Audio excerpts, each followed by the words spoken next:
Dandiya queen Falguni Pathak एक बार फिर बोरीवली जलवा बिखेरेंगी। मुंबई सहित पूरे देश में गणपति से पहले नवरात्रि उत्सव का आगाज हो चुका है। नवरात्रि में डांडिया गरबा खेलने को लेकर तैयारियां शुरू कर दी गई। कोरोना काल के 2 साल बाद फिर त्योहारों को लेकर लोगों में उत्साह देखा जा रहा है, जिसे देखकर बोरीवली पश्चिम प्रमोद महाजन स्पोर्ट कॉम्प्लेक्स में करीब 2 साल बाद फिर एक बार डांडिया क्वीन फाल्गुनी पाठक यहां अपने गुजराती गानों से जलवा बखेरेंगी। नई सरकार आने के साथ ही बोरीवली के इस मैदान में नवरात्रि उत्सव का परमिशन मिल गया है। नवभारत समाचार के लिए मुंबई से शिवशंकर तिवारी की रिपोर्ट। मैम, जिस तरीके से 2 वर्ष तक आप भी नवरात्रि के इस त्योहार में शामिल नहीं हुए, हर वर्ष आप अपने गीतों से जो लोग आते थे उन्हें आप बहुत ही ज्यादा गरबा में वो मजा आता था, लेकिन इस वर्ष अब फिर से वो होने जा रहा है, क्या कहना चाहेंगे मैम? देखिए, पिछले 35 साल से जो है हम नवरात्रि उत्सव में और मेरी टीम मनाते हैं, और जो कोरोना का जो पहला साल है वो तो बहुत ही मुश्किल गुजरा, क्योंकि इतने सालों बाद पहले साल 1 साल जो है नवरात्रि में जो ब्रेक हुआ तो उससे बहुत ही हम सब सैड, सब दुखी हो गए थे, मैं और सारे जब गरबा प्रेमी जो खेलने वाले। और 2 साल के बाद इस साल जो नवरात्रि उत्सव होने जा रहा है तो उत्साह कुछ एकदम आसमान को छू रहा है, ऐसा है। फाल्गुनी, इस साल नए गाने में क्या क्या नए गाने देखने को सुनने को मिलेंगे, कुछ बताना चाहेंगे आप? यस, ऑफ कोर्स नए गाने तो सुनने मिलेंगे ही, और उसके साथ ही साथ जो पुराने फोक नंबर जो है, पुराने के जो गरबे राज जो है, उसको हम थोड़ा सा नई तरीके से पेश करने की कोशिश करेंगे। जी, हालांकि कोरोना के जो मामले हैं अब भी देश में जो है दर्ज हो रहे हैं, इसके चलते लोगों को क्या कहना चाहेंगे कि जो भीड़ है नियंत्रण में रखी जानी चाहिए या फिर किन बातों का ध्यान रखना चाहिए?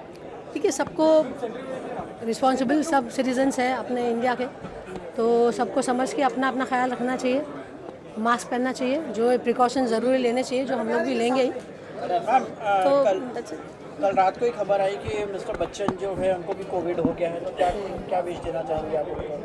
Get well soon sir. Thank you. Madam, क्या कहना चाहेंगे? बहुत बेसब्री से इंतजार है फ्रेंड्स के आपके गाने सुनने के, कितना जल्द वो आपको सुन सकते हैं अपकमिंग न्यू प्रोजेक्ट के साथ? कहते हैं ना कि तुम के प्रेम राम के दूना, तो ऑडियंस जो है मेरी भगवान है। जितना हमको वेट है, इंतज़ार है, उससे डबल हमारी ऑडियंस को इंतज़ार है। जितने भी लोग रास्ते में मिलते हैं हमको कहते हैं कि बस हम लोग इंतज़ार करें, वेट करें, जल्दी अभी कभी आए। हम लोग ने सब कॉस्ट्यूम वगैरह बना लिया, हमारी प्रैक्टिस चालू हो गई है।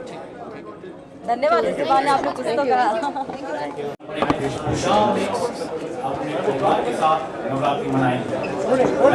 कहाँ गए? Yes, she is coming. नहीं आ रही।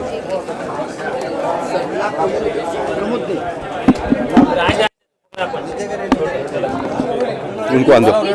यस यस फाल्गुनी, जरा साइड में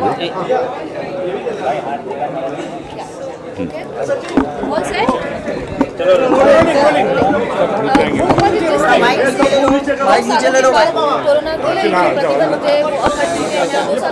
त्योहार है वो खुल के मनने जा रहे हैं। जी हाँ। क्या कहना चाहेंगे सर? नवरात्रि का त्योहार बस नजदीक है और आज प्रेस कॉन्फ्रेंस में क्या क्या मुद्दों के साथ आपने? निश्चित 2 साल के कोरोना के गैप के बाद में फिर एक बार जीएम नवरात्र महोत्सव डांडिया क्वीन फाल्गुनी पाठक जी के नेतृत्व में 13 एकड़ के प्रमोद महाजन क्रीड़ांगन पर होने जा रहा है। मैं मानता हूं कि लोगों में उत्साह है, और 2 साल के ब्रेक के बाद में लोग इंतजार कर रहे हैं कि नवरात्र कब स्टार्ट हो और कब हम जाए, कब झूमें।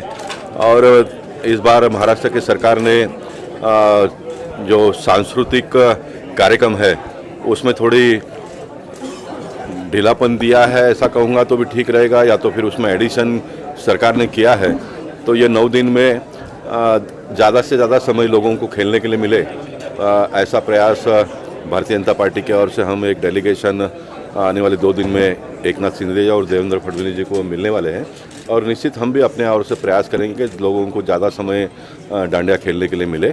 लेकिन जितना भी समय मिले, मैं मानता हूं कि फाल्गुनी जी अपने मधुर कंठ के द्वारा लोगों को खुश करेगी और लोग निश्चित झूमेंगे। सर, एक और मुद्दा आपने प्रेस कॉन्फ्रेंस में कहा कि लोगों से कुछ फीस ना लिया जाए, अगर कमर्शियल ज़्यादा ही हो तो ही फीस लिया जाए, वरना उन्हें मुफ्त में गरबा के इवेंट्स में शामिल होने दिया जाए, तो इस बारे में से क्या कहना चाहिए? नहीं, मैंने ऐसा नहीं कहा। मैंने ये कहा कि इस प्रकार के कल्चराइज प्रोग्राम में भी जो सिस्टम के लोग हैं वो ऑर्गेनाइजर लोगों के पास से बड़े पैमाने पे पैसा लेते हैं। तो मैंने कहा कि ऐसा किसी ने लेना भी नहीं चाहिए और किसी ने देना भी नहीं चाहिए, और मैंने कहा कि 5 किलो का रवा का प्रसाद बना दो, जो भी हाथ आगे करेंगे उनको प्रसाद दे दो। दूसरा तीसरे प्रकार का कोई प्रसाद देने की आवश्यकता नहीं है। और फ्री ऑफ कॉस्ट में भी बहुत सारे लोग आयोजन करते हैं, जगह जगह पर होता है। लेकिन जिनके पास पैसे है उनको पैसा खर्चा करके अगर कोई अच्छी व्यवस्था मिलनी चाहिए तो भी उसका भी व्यवस्था होना चाहिए, तो ये किया है।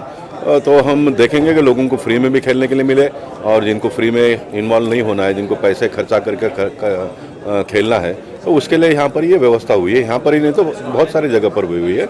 उसमें से ये कि डांडिया, जो मशहूर डांडिया जिसको हम कहेंगे, वो हो रहा है।